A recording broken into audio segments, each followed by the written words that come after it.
Yeah, sorry, Councillor. You might step in. Yeah, you might. Sorry about that. IQRAP, I will attend the IQRAP meeting of mayors and councillors that they're working on Thursday. It's either Thursday morning or Friday morning. We've got a breakfast one morning and then a meeting the next morning, so up in Charters House. So there will be I hope that we will have some sort of information about the IQRAP too. And I note that Glenys is going down to speak to state government departments in Brisbane today, I think. So yeah, so it's all happening still, but. Thank you, Councillor. Just to add to it, sorry, my apologies. Queensland Flood Action Plan, we've actually workshopped that about a week ago, so essentially that will influence where we go with IQRAP to, and the councillors, I think most of the councillors in the room were in attendance at last week's workshop. I'll bring an update to council at the next Finance Infrastructure Committee on that workshop. The good news on Australian Rural Road Group, we've signed up as members, and we've also provided them with our case study for Springshaw Tambo Road, which includes the work that the Paynes have done, Matthew and his wife that's done on the statistics and economic benefits of investing in that road upgrade. That's going through to University of New England, where they're doing a study to try and quantify how to measure the non-traffic and non-road specific criteria that's used for road investment, to look at the social impacts and costs associated with these rural roads, not just purely the traffic numbers. Can I just make a comment about that? It is a national regional roads group. However, for the amount of funds that we, for a membership of it, we get quite a large circulation through our case studies and this UNE research that's going on. So I think it's probably beneficial, although it is a federal The next topic I want to touch on is just simply the fact sheet that I've included on the levy business case. The background to that was leading up to the levy decision. We prepared this initially with the intent of trying to explain to the community the different aspects of the process. The key one was at the time to, in plain English, explain the business case, explain what council has done to date and the way forward. Given the fact that after that decision, the level of interest in the business case itself was limited. I believe we've only handed over 3 copies, USB copies of the business case to interested parties. Therefore, based on that, we think we've lost opportunity and don't see any benefit in doing mail-outs and marketing with this document. We propose, if council's happy with the wording and the way it's set up, that we'll just have that sit on our My Flood Info website as a reference document. So really all that's about is we probably saved ourselves a lot of money, because initially we thought there'd be a lot of interest and we'll have to do significant mail-outs and advertising in, broadsheets, local paper, full-page ads, etc., etc. So there's a significant saving in it, but as I said, due to the lack of response from the community or interest in specifically the business case, we just believe that this document is there for record purposes at this stage, and that could benefit from just simply sitting on My Flood Info. So all I need here is simply just make council aware what we've got, if there's any concerns or any changes they wish to bring about within the document, we can review it and then just go straight to publishing it on my phone. So. All good. I'm going to then jump over to Peter Manning to just speak to the Springshaw Golf Course update. Morning, councillors. This was just a quick update of where we're at with getting effluent water to be able to be used on the golf course at Springshaw. So we've had our EA changed so that we can actually apply water to land now. So as part of our due diligence, we'll be engaging someone to do soil sampling and medley modelling of the site so that we can see how much water can be taken and used safely. And the golf course, golf club at the moment are going through processes preparing a grant application to pay for some of the tank and pipe work to store effluent. We also need to register ourselves as, or register the recycled water scheme with dues once we're a bit closer to knowing how much water we'll be discharging.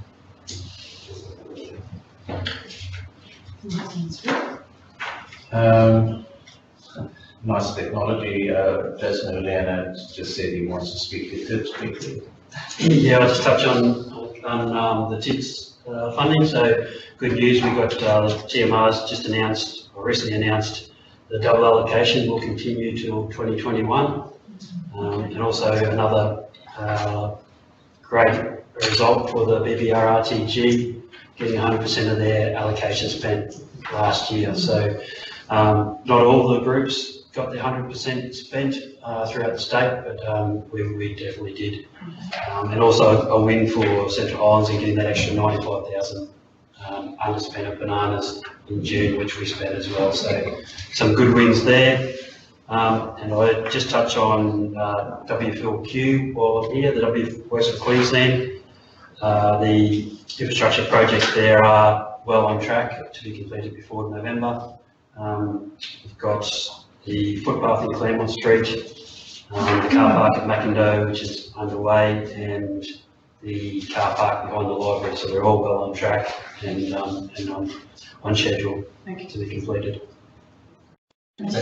Thanks, Jason. And then the other thing I added that I thought I'll bring to council is the advocacy document for Yamla. Probably needs a bit of review and amendment, but as it stands currently, I just want all my council aware of what that document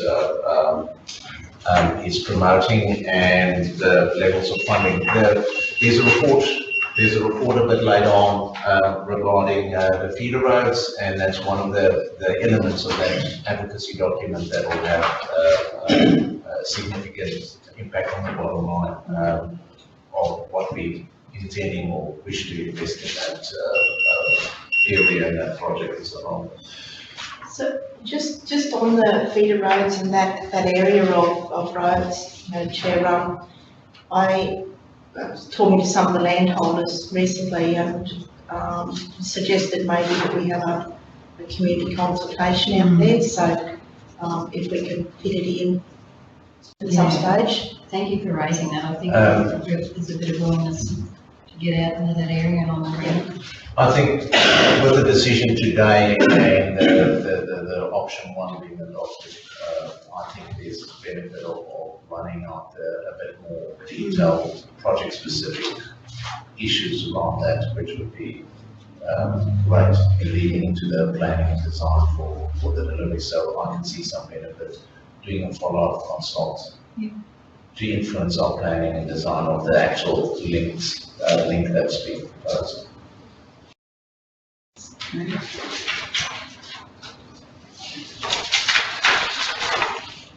Anyone else saying that you were raised? No, just if Gerard might elaborate a little bit on that meeting you had with Colin Liston regarding some of the school issues? Yes, through the chair, and in response to the mayor, we've had a meeting. Unfortunately, I haven't got the update of that, the strategy we've got, but we are looking at a local, call it safe test grouping, where we'll invite the individual schools with these specific issues every quarter, with a meeting at our level, just to see how we're tracking on resolving the concerns and issues on each of the schools. A lot of the nuts and bolts issues, operationally we can deal with as we go through under normal customer service arrangements, but there are high-level challenges which we do need state government involvement.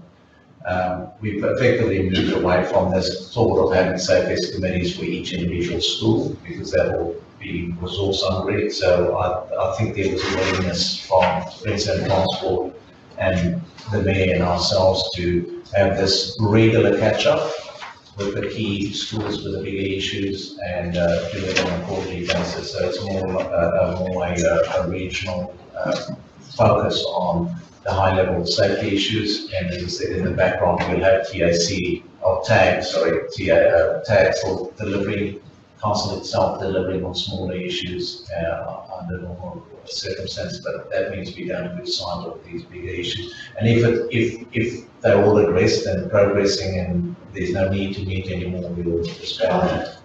So does council take the lead in organising, Yes. facilitating and minuting And it was also suggested that maybe through basically Regional Road Transport Group, that we actually talk about putting aside part of the fund for school roadways and signs and crossings, etc.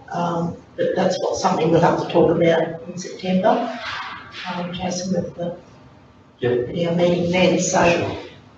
So that there's always, we may not use the fund, however, it's there if we need to, if a school needs to have something done. And this Cole Winston he seemed to be quite okay with that sort of thing. I wonder how you go starting a fund if you technically need to expend all your funds, like you don't. At some point in time, we'd have to make a decision to then transfer that funds to a project. The underspend would have to be transferred to a Surely project. underspend doesn't come back to my check, you know, because. Yes. So technically, that group doesn't have like a reserves account, like, No. yeah, it might just look like an underspend. Yeah, so through the chair, was that the idea is the kids' allocation to the funding to the road transport group. The road transport group would, I guess, nominally make an amount of say $100,000 of the kids just effectively tagged as potentially school safety issues, and it can be around obviously all the members. And then obviously if it's not used, it can either be allocated to, it would be then encouraging the members to actually put projects around their school safety zones. And then if it's not used, then we allocate it the same way that the other road funding is done. If it's not done for a certain time, then reallocate it. And if not, then it can be reallocated to general works. I suppose the point was that Coles, I suppose you'd say transport safety bucket money is small, and he's always indicated that, which has probably been a diminishing sort of, I suppose, response that people have had to it, because there's not a lot of money in there. His suggestion was it could be, obviously everything else is lumped in the TIDS bucket. If we start dealing with it in that way, he said Gladstone region were also coming up with an interesting sort of initiative in that respect. So it's just more of a recognition of the fact that effectively everything's heading into the TIDS bucket, and we've just got to obviously make sure that all the members are comfortable with that sort of an arrangement. So he's happy, I suppose. He's under-resourced, as is normally the case at DTMR. He's just the only person for Queensland, so as long as councils are provided, or prepared to provide a sort of a bit of a solution for him and help through with these quarterly updates. It was around that agenda item we had a couple of months back there about making sure that those sort of activities get dealt with. The flashing lights is going to be obviously flashing lights in Moody Street and St Bridget's already got theirs. So it just really focuses on making sure those sort of school issues that we were talking about at that stage get to meet. So if we can do that for you, I think it's coming up in August, right? So it's not far away. Yeah, we have to schedule that in.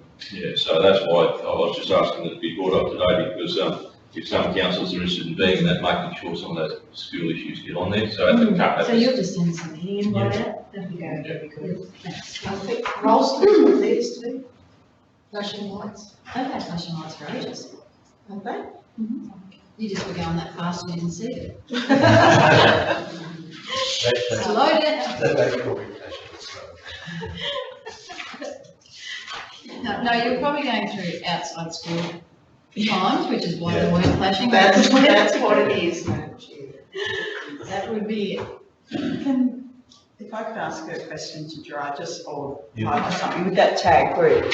There's the zebra crossing at Bluff, that comes across, I forgot the street name, but coming across the railway that's now leading into the driveway of Rural Fire Brigade. I thought that was to be listed on the tag. It's been raised by CRG and it's been raised here as well in council.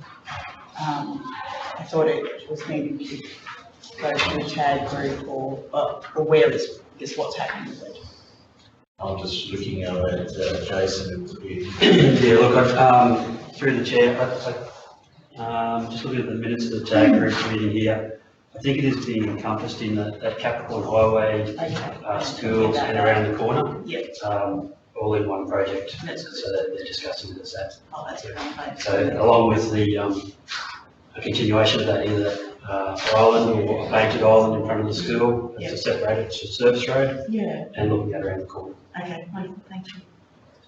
Just like one last question before we move on, Gerard, and that is this black spot program.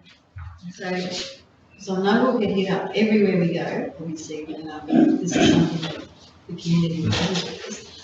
So for us to say we've got no eligible projects, can you give us a bit more detail as to the reasons why? Like, Yes, Madam Chair, councillors, I'm going to hand over to Sean and Jason in this instance, because we have done good work to date, and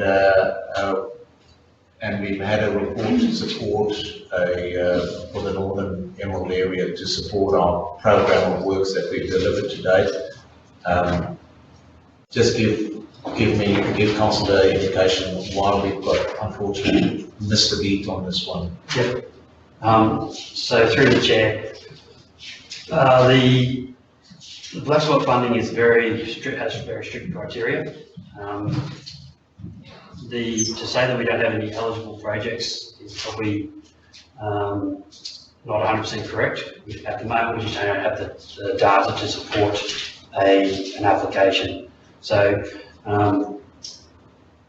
we previously had a report which was done in 2012 for the north of Emerald. So look at intersection and potential black spots on the north side of Emerald. We have, over the previous years, we've applied for all the funding for each of those locations that were identified in that report. We probably missed the boat in terms of progressing another study before that one ran out.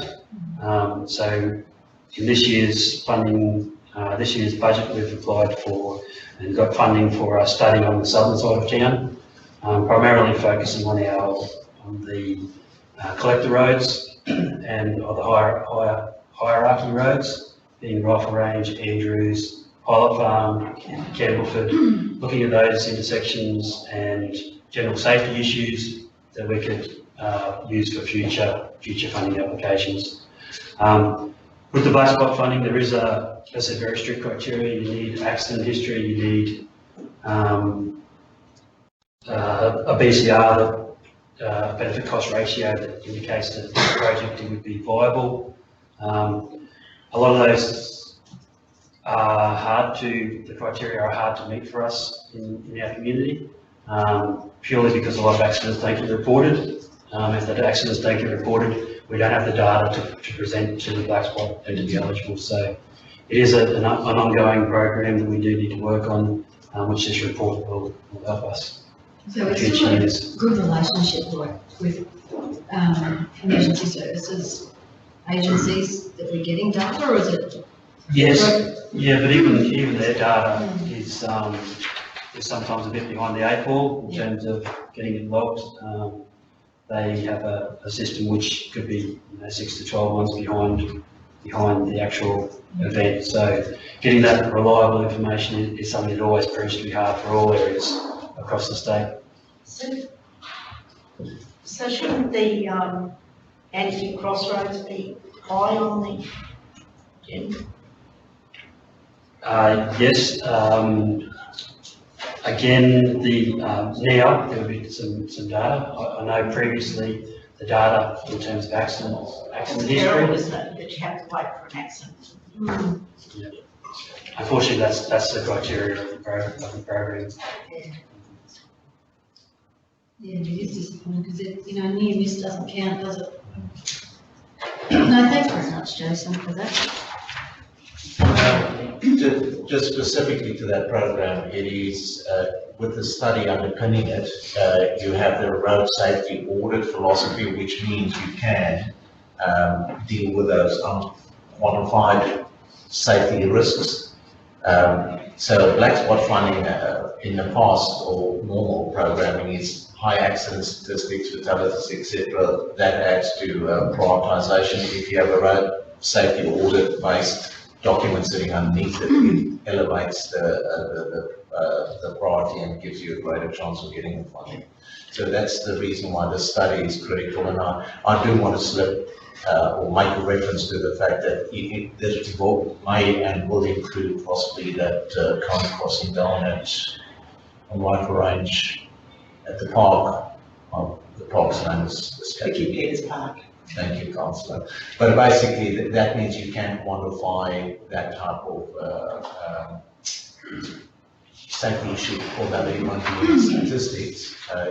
Under safety audit, it can pick up those other factors that's not measurable the same. Just add through the chair, if I can, I've just had a quick look at the federal government website for black spot sites eligibility, and it does identify quite rightly. It says at least 3 casualty crashes over a 5-year period, and it goes into some other criteria. But what it does say, which is quite important, is that the black spot program also recognises that there are road locations which could be considered as accidents waiting to happen. Therefore, some program funds may be used to treat sites where road traffic engineers have completed a road safety audit and found that remedial work is necessary. This allows an opportunity for proactive safety works to be undertaken before casualties occur. And that reminds me a little bit of the Diamantina Shire approach, which I think we could adopt here. Diamantina Shire never had the stats to back up the applications, but it put them in nonetheless and was successful every time. Because there must be some overarching strategy to try and apportion funding for treating areas of concern across the country. So I think we need to take a gamble on some of these things, and if we know, and I'm sure there's plenty of sites where you could say remedial treatment is necessary, but you put some of those in without creating a whole lot of work, there's a chance there, and that gives us time to start to work with agencies like the police to build up better arguments for why we should receive funding. We do know there's a few of those hot spots, as the community continually raised with us, and that Anakin Crossroads is probably the top. Places where school buses come out onto the highway and all this stuff, that's one of those, Yakka Road, Mace Drive, they're ones that are. Another strategy through the chair, sorry to butt in, but I think with that transport advisory group meeting coming up, it'd be great for councillors to see a forward copy of the draft agenda. That way you can make certain that any other areas of concern that aren't listed can be listed. But if the TAG was to endorse some of these projects, I think that would carry a considerable weight, because that's a multi-agency group that's saying that these things are a priority, or we endorse funding applications for these projects. If they're prepared to do that, that's just added support. So, things we could follow up on. If I may, through the chair, I guess historically we've only made funding applications on our network. Those ones on the Capricorn Highway historically have been TMR, but if council has a wish for us to apply for funding through the program on those roads, that's available as well. I mean, ultimately, it's just about saving lives, isn't it? So it shouldn't really matter. If that's a issue for our region, we probably should consider it. So when's the next tag group scheduled to take the test?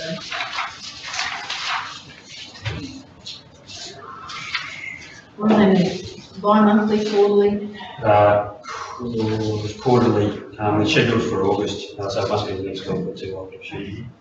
Yeah, so it'd be the last one was 13th of June, Yeah, so it must maybe be, September. August. it actually says August here in the minutes. So it might be bi-monthly. Mhm. Coming up.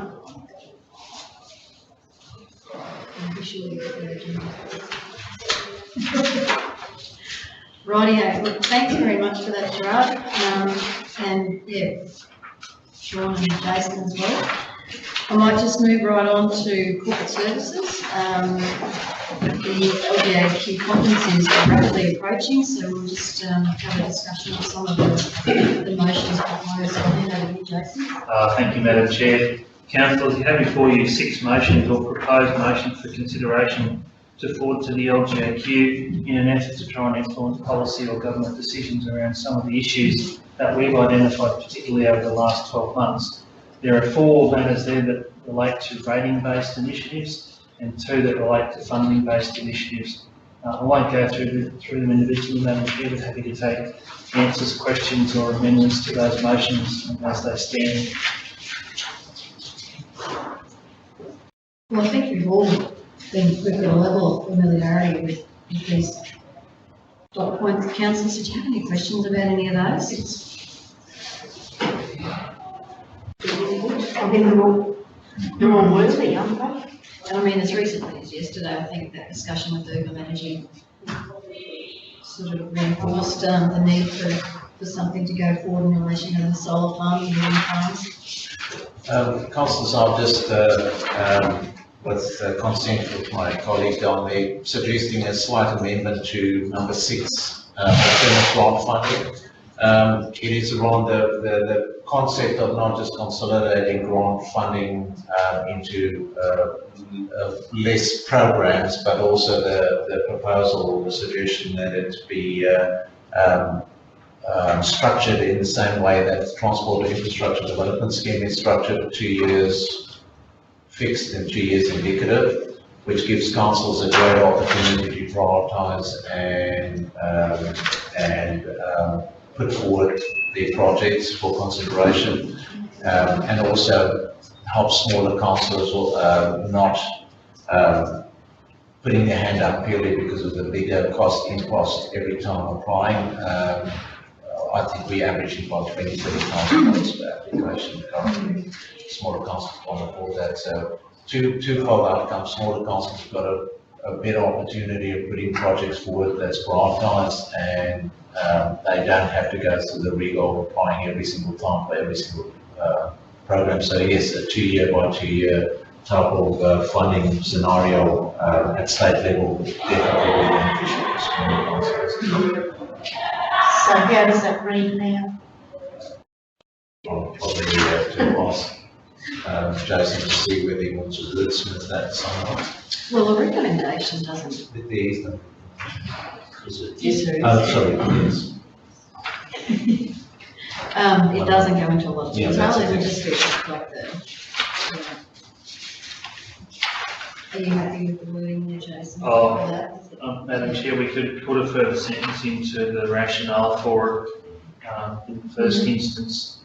I'm not sure whether amending the actual resolution will produce, much more of an outcome than what we see No, that's at the fine. moment, but I think if we just added an additional sentence to capture the issue brought up by my fellow General Manager about having 2 years projected and then 2 years indicative funding.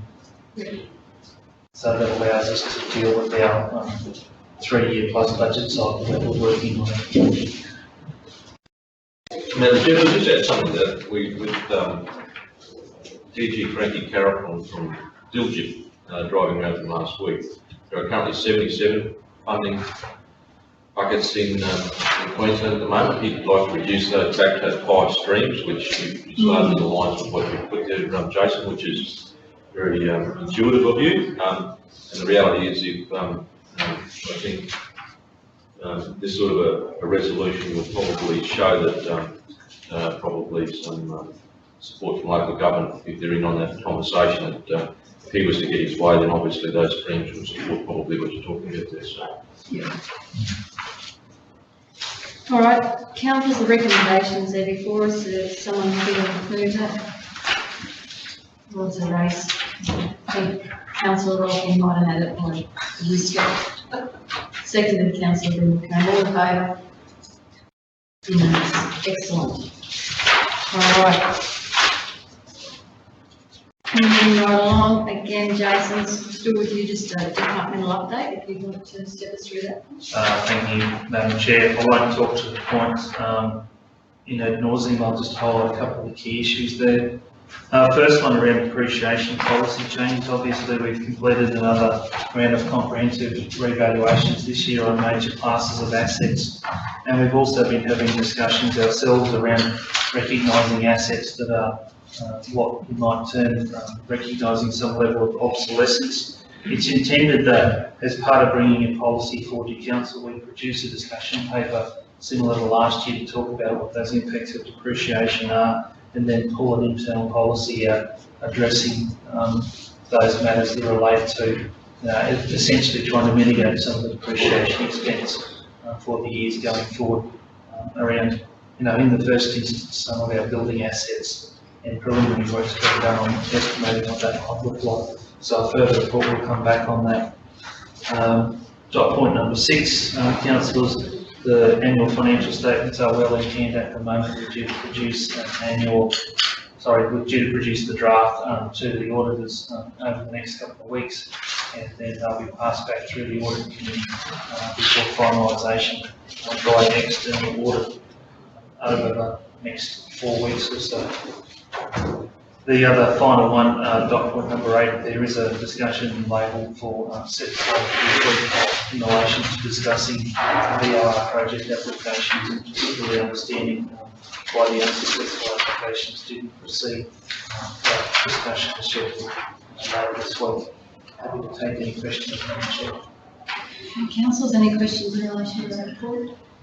The budget amendments, when do you think that first quarter review will come to councils? It's likely to be next month. Yes. Hopefully the first meeting of next month. Yeah, the fairly early one. Thank you. And do you know the Works for Queensland projects? Generally, Jason, do you have an awareness of how we're going in terms of delivering all those projects? Are we on Not off the top of my head, Madam Chair, if I could ask the Manager of Finance perhaps to come forward and make comments on those. We did have a lot. So We have a number of projects, and we are working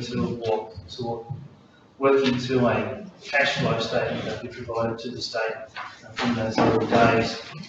There was been perhaps a slow start. I think they're generally on track. If I can ask Shelley to make some comment on that. Yeah, absolutely. So we're putting a report back to department today, which we do every month.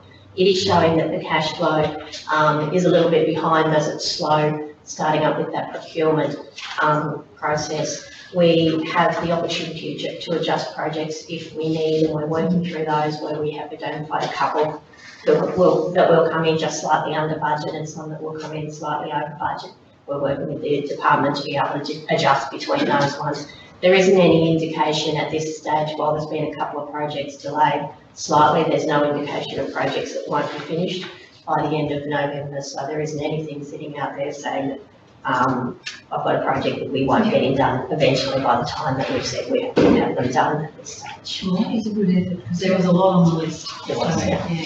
And through the chair, so Shelley, we don't expect that the building unspent funds will be absorbed by. I'm not expecting that. We do get to, so at the moment we have about one project that's completed and has come in under budget.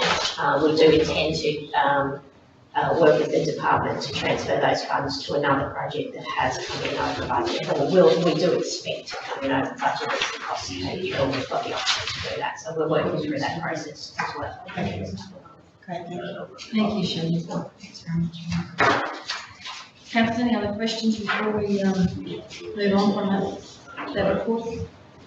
Take that as read. Thank you very much, Councillor. For the good information there. So next up, commercial services. I might hand over to General Manager Commercial Services, Michelle Webster, to talk us through the key activities summary. Thanks, Madam Chair. Councillors, I'll take the report as read, but a couple of matters to highlight to you. In regards to the airport, we have airport staff. One of the initiatives is they are wearing some new uniforms. That initiative has come out of an emergency exercise where airport staff were difficult to recognise. So you'll see airport staff in new uniform, which is a navy blue with the fluoro stripes on them. Also, and I'll acknowledge the CEO in regards to this initiative for the airport, is the purchase and installation of a defibrillator for the airport. That has occurred. Sale Yards stakeholder meeting held on the 24th of July with a number of stakeholders in attendance. There also was a very interesting discussion from the chief vet from the state government in regards to mouth disease, which is quite an eye-opener actually in regards to if such a disease was to break out within Queensland, the effect that it would have. But that was all very useful and relevant information.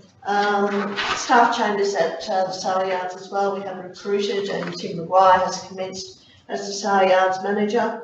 Unfortunately, we have received last week the resignation of Andrew Eaton, who is being recruited to Claremont Sale Yards. So that's disappointing. However, that is life in the business world, and so we are already out recruiting for a replacement for that position. So there'll be a little bit of pain with those changes at the Sale Yards, but I have every confidence in our new manager and the direction we wish to take that business in regards to its sales and marketing and moving forward. The housing company, we're in the process of just finalising, or Fran is, in regards to some of the maintenance work for the 6 properties that were purchased from Curragh. They're nearing the point where they're ready for tenants to occupy them within Blackwater. And I suppose the only other highlight, we did attend the Sale Yards National Livestock Expo in Rockhampton last week.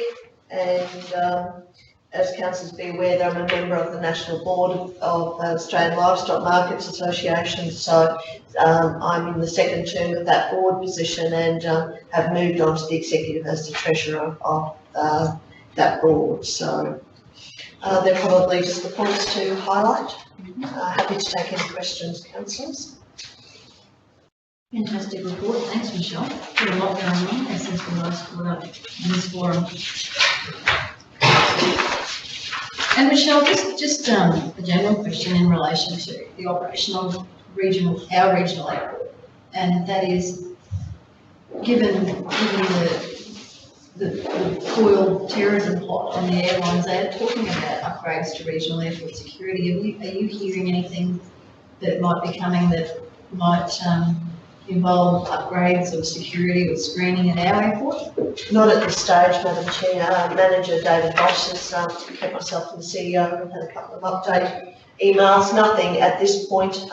David is actually attending the Australian Airports Association divisional meeting in Queensland over the next couple of days. So I'm quite sure that will be very high on the list of topics to be discussed, and I'm sure he'll bring anything back, and certainly I will send that out to councillors, any change in those circumstances. Thank you. Any questions, Michelle, councillors? All right, no, thank you very much, Michelle. Very comprehensive report there, much appreciated. So moving on to the CEO's report in relation to the ALGA National Local Roads and Transport Congress. There's a couple of matters there, so I'm going to our CEO. Thank you, Madam Chair. I might stand. The report's there for you to see, and there's a recommendation there that we certainly be represented in an event like us on the other side of the country.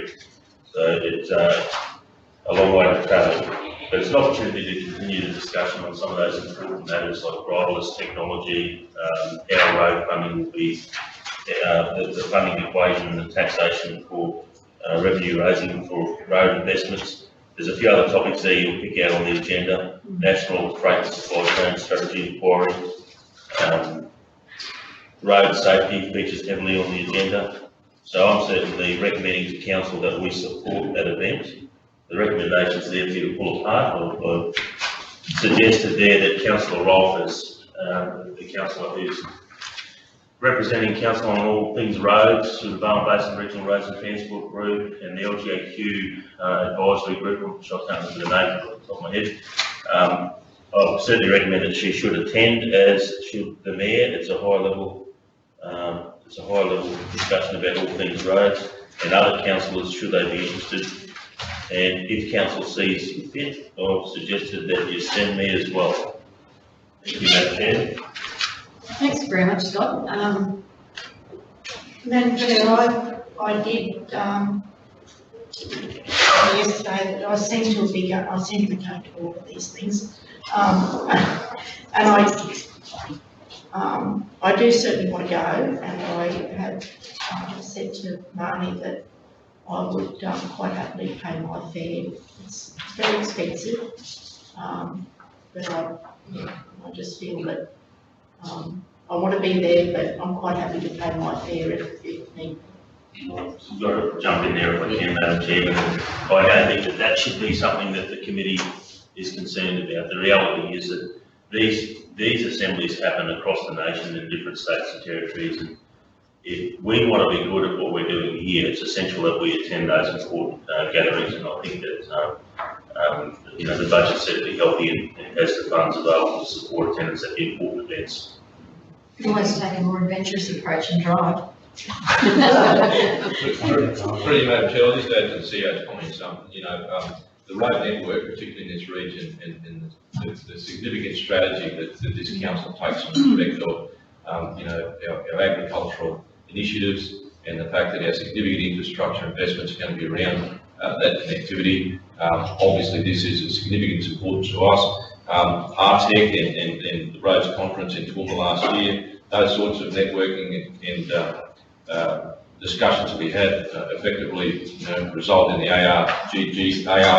ARG membership and other important contracts that we've made that have actually achieved results and obviously better connectivity. So it's without question, our attendance at these things is of significant value to our ratepayers, and the investment the council makes is well placed. So certainly, in respect to Councillor Roll's comments, it's admirable that she would do that, but it's certainly council's responsibility and certainly a ratepayer's intention that our representatives get the best opportunity to make sure that these things happen here, and that's what should happen here. So happy to do that.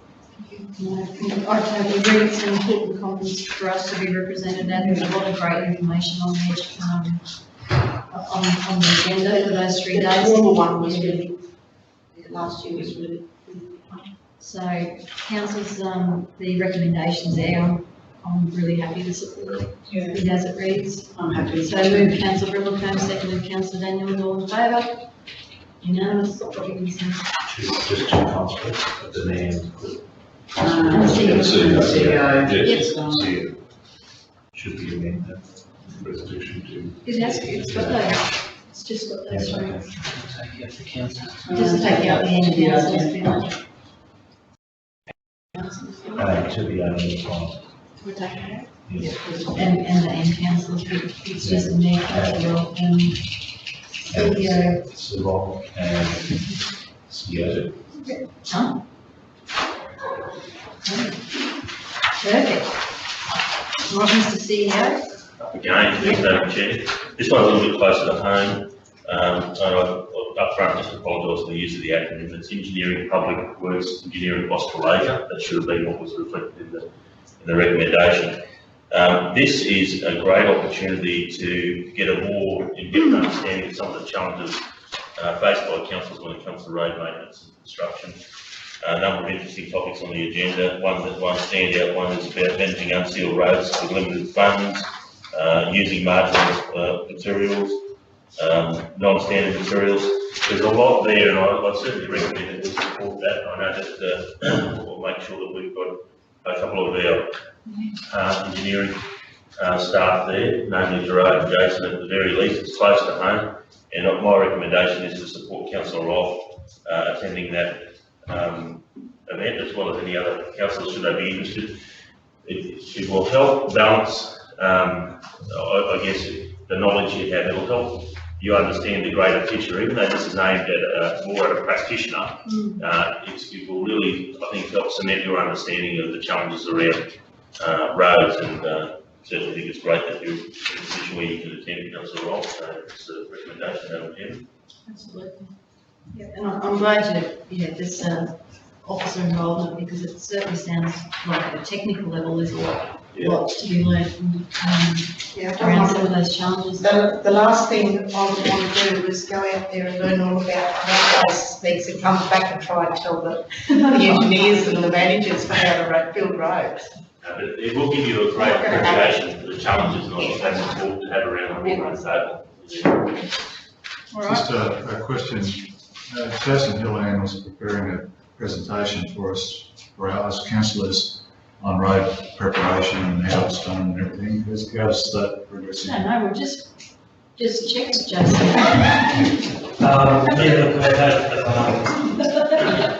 He's still correct, would you believe? It's just one time to, obviously a lot of these meetings are very busy, so just wanted some time to allocate to present that to us. Thank you. Thanks, Jason. As we knew it would be. Thanks, Jason. Rightio, so we've got a recommendation there. Was anyone else interested in attending that conference? It's only at Longreach, just down the road. Yep. The conference sounds very interesting, but I'm sure Councillor Rolfe will bring back a comprehensive technical report for us. And I mean, that's important, I guess, with all the updates that, with the conferences that are attended, that we do get a report back from the people that are attending. Absolutely.